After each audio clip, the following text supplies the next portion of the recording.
Ijoo duulee keenya guyyaa har'aatiin manni marii ogeeyyii fi beektota idil-addunyaa Tigraay Global Experts and Scholars jedhamu gabaasa fi gama haaraa dhiyeesseen mootummaa bulchiinsaa yeroo naannoo Tigraay kufaatii olaanaan akka isa mudate gabaase. Jeneraal Taaddasaa warra daangoo gadhiisus qaba jechuun dubbateedhaan gabaasa guutuu dhageessu. Boombiin magaalaa Maqaleetti dho'uun gabaafame. Aanga'oonni naannichaa taateen kun gochaa shororkeessummaa itti yaadamee raawwatame jechuun dubbataniiruun gabaasa guutuu dhageessu. Dhukkuba Maarbaargii to'achuuf har'a irraa eegalee torban tokkoof geejjibni naannoo kibba Itoophiyaa godina Arii akka hin seennee fi achi akka hin baane dhorkamuun dhaga'ameen gabaasa guutuu dhageessu. Alaamaan isaa namni nagaa daawwattoota Oromiyaa Niwus Miidiyaa Moduu guyyaa irraa qabaniif dhufneen faana turan affeedha keenya. Manni maree ogeeyyii fi beektota idil-addunyaa Tigraay Global Experts Scholars Group jedhamu gabaasa fi gama haaraa dhiyeesseen mootummaan bulchiinsaa yeroo naannoo Tigraay kufaatiin olaanaan akka isa mudate himuun Jeneraal Taaddasaa warra daangoo gadhiisuu qabaa jedheen. Yaada dhiyaateen yeroo bulchiinsa obbo Geetachoo Raddaatti mari'atame Tigraay keessaa rakkoo baasuu fi faayidaa dhaabbataa naannichaa mirkaneessuuf jedhamuun dhimmoonni 10 adda ba'an amma bulchiinsa Leetinaanti Jeneraal Taaddasaa Waradaa jalatti guutummaan guututti irraanfatamanii naannicha balaa guddaa fi sodaa waraanaa babal'aatti akka geessan ni amanna jechuun ibsa baase. Manni maree ogeeyyii fi barattoota idil-addunyaa Tigraay gabaasa ji'a 3 kan fuula 10 qabu hojii guutuu bulchiinsa yeroo naannoo naannichaa ifa godheen bulchiinsi yeroo Leetinaanti Jeneraal Taaddasaa Waradaan hoogganamu kufaatii guddaan akka isa mudate ibseera. Gabaasichi raawwii waliigaltee Piretooriyaa waraana hambisuu fi nagaa dhaabbata mirkaneessuu kaabinee hunda hirmaachisee ijaaruu marii hunda hirmaachisu hariiroo mootummaa Eertiraa waliin yoo jalqabame jedhee haala humnoota nageenyaa Tigraay fi hidhattootaan far jiran dirree miidiyaa odeeffannoo akkasumas walumaagalatti gabaasicha damee 10tti qooduun gama isaa bal'inaan kaa'eera.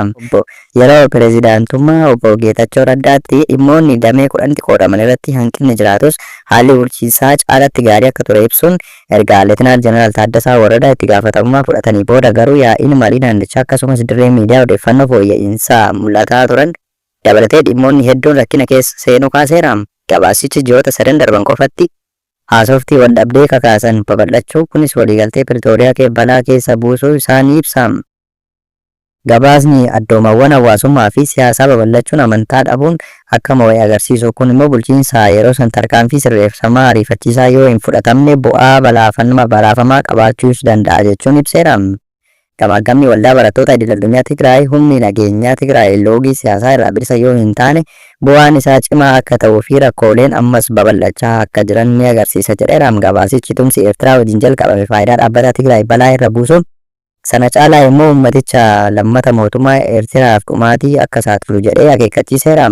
Akkaataa bulchiinsa yeroo naannichaa hunda hirmaachisirratti deebi'ee ijaaramuu fi jijjiirama gara mootummaa seera qabeessa ta'utti godhamuu fi filannoo bilisaa fi haqa qabeessaa iftoomina qabuun akka gaggeeffamuuf qaamoleen dhimmi ilaallatu dirqama isaanii akka ba'atanis waamicha dhiyeesseera. Gabaasa keenya itti aanuun boombiin magaalaa Maqaleetti dho'uun gabaafame. Aanga'oonni miidhaan uumame akka hin jirre himaniiru. Aanga'oonni naannoo Tigraay dho'insi boombii halkanidha magaalaa Maqalee kutaa magaalaa Adihaaqitti mudachuu himan.